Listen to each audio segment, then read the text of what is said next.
বসন্ত নয়, আমার দরজায় প্রথম কড়া নেড়েছিল অবহেলা।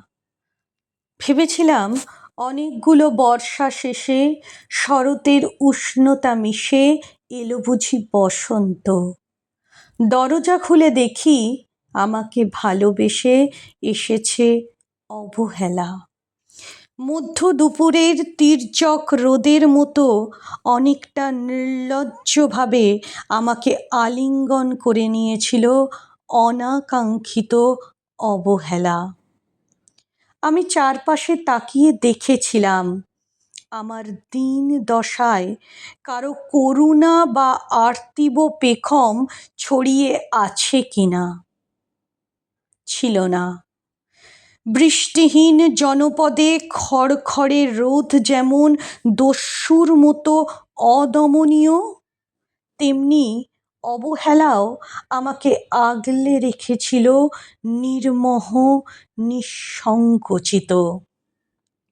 আমি অবহেলাকে পেছনে ফেলে একবার ভোঁ দৌড় দিয়ে এগিয়ে গিয়েছিলাম।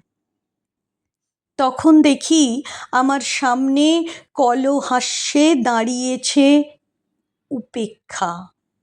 উপেক্ষার সঙ্গেও একবার কানামাছি খেলে এগিয়ে গিয়েছিলাম তোমাদের কোলাহল মুখর আনন্দ সভায়। কি মিলেছিল? ঠোঁট ওল্টানো ভৎসনা আর অভিশপ্ত অনুরার মতো একতাল অবজ্ঞা। তাও সয়ে গেছিল একটা সময়। ধরেই নিয়েছিলাম আমার কোনো কালেই হবে না রাবেন্দ্রিক প্রেম। তোমাদের জয়গানে করতালিতে নতজানু থেকেছিল আমার চাপা আক্ষেপ লজ্জা। বুঝে গিয়েছিলাম জীবনানন্দময় স্বপ্ন আমাকে ছোঁবে না।